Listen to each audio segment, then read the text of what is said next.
Cameron of Murphy, guys, and this we're reviewing. This is a movie that I really didn't know how this really was going to turn out, but I figured that hey, Halloween is tomorrow. I might as well get most of the horror films that came out this month done this week. So I did in fact watch it, and that is Happy Death Day. And what Happy Death Day is essentially about is we focus on our main character, Tree. Yes, that is her name. No joke. That is her name in this movie. The main character's name is in fact Tree. She basically is your typical college mean girl. She's in a sorority and she's really not treating people all that great. And it also happens to be her birthday, and things are quickly cut short when this killer dressed in a baby mask kills her, and she soon starts to realize that she is stuck in this time loop until she actually finds the identity of this killer, and that's really all I'm gonna say. So, Happy Death Day, guys. I'm not going to sugarcoat this. I was absolutely dreading this movie. I mean, this looked like utter shit. It looked like a film that just should have been taking itself a lot less seriously than it was, and it was just, I was scratching my head at how this was a serious horror film. Nothing about the trailers looked scary. Nothing about it looked like a good horror film, so I really was not looking forward to it at all. The performances just looked really obnoxious, and if anything, I thought this was going to be a so bad it's good kind of film.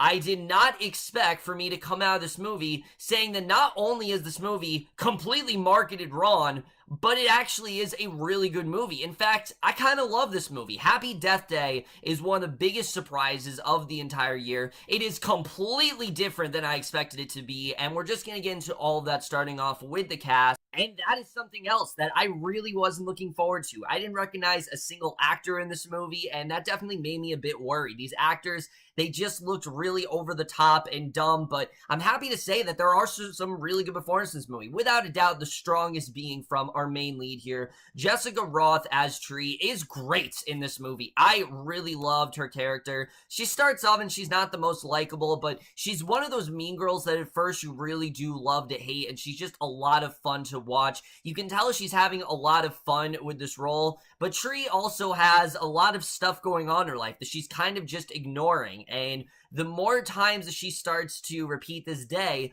the more it gets her to realize that, oh, maybe I should actually take note of that. Maybe I should actually change the way things are. And she really does undergo a pretty big transformation towards the end of this film, and I think she honestly did a really good job here. She was very entertaining. She honestly was very funny at points, and definitely, if she wasn't as good as she was in this film, I don't think this film would be really as entertaining as it is, because she honestly did a really great job here and really surprised me from the trailers. Also surprisingly really good is Israel Broussard as this character that she meets. I thought that he actually did a really good job in this film. I actually really did like his character. He was definitely a lot of fun to watch. He starts off the film and he's like your typical sort of nerdy kid, but as the film goes on, Tree starts to appreciate him a lot more, and the route that they end up going with this character, yes, it is predictable. You know from the start, what kind of is going to happen between Tree and Carter, but the more the film goes on, the more their chemistry really does get better, and I thought their chemistry was honestly really spot on here. They both did a really great job, and they both really did sell this role for me. They both, like I said, were fantastic here. And then the rest of the cast here as well is honestly pretty good. I really liked her friend, Lori, played by Ruby Modine. I thought she did a really good job here, especially towards the end of this movie. Without spoiling anything, I thought she definitely did a really great job towards the end of this. There really were only two performances that I didn't think were all that great.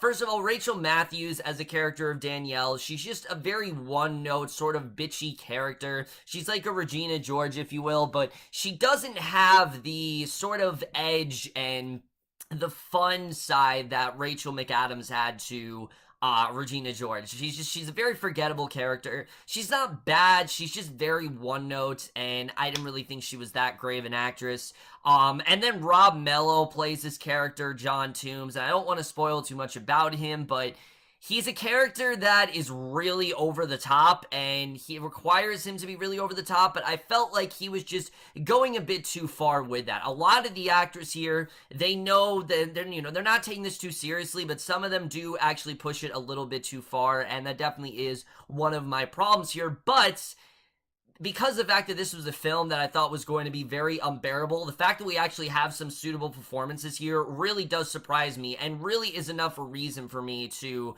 it really does help this film stick out for me.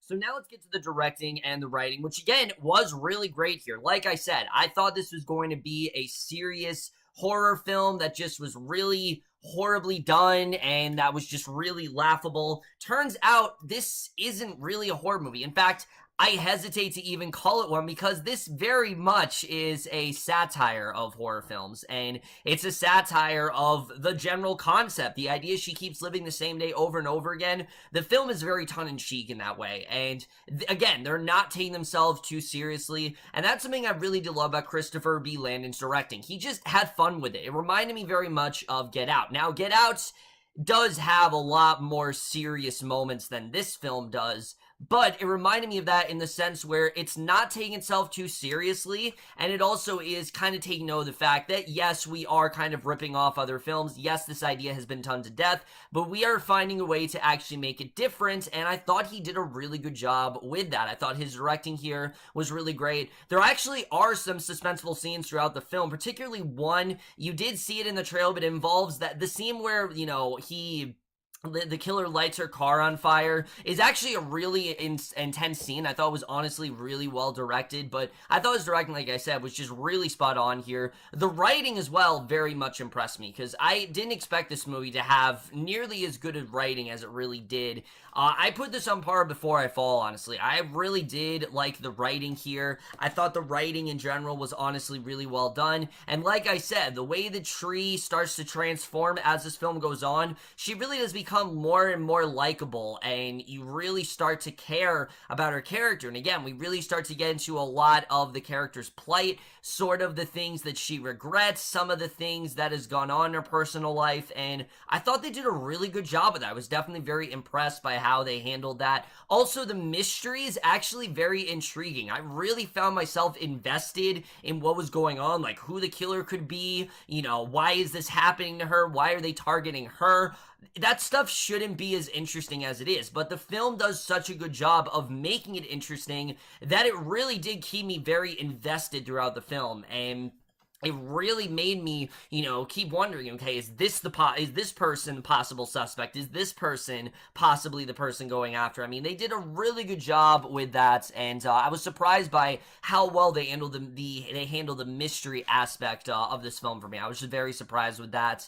And like I said, the film itself, it's not taking itself too seriously, and it actually had me laughing quite a lot. There were a lot of lines here I thought were honestly really funny, particularly stuff involving Carter's character. He has a lot of funny lines throughout the film, and I thought that they just did a really great job with that. It's very tongue-in-cheek. It's not taking itself too seriously. There's even a direct reference to Groundhog Day. I'm not even joking, and honestly, it really benefited this film because it sticks with the just let's have fun tone, and that's something I definitely did enjoy. The film does have some serious moments. Like I said, it does dive a little bit deeper into Tree's character than I expected, and I thought that was definitely very well handled. I do have one problem with the writing, though, and that is the eventual twist when we find out who the killer actually is.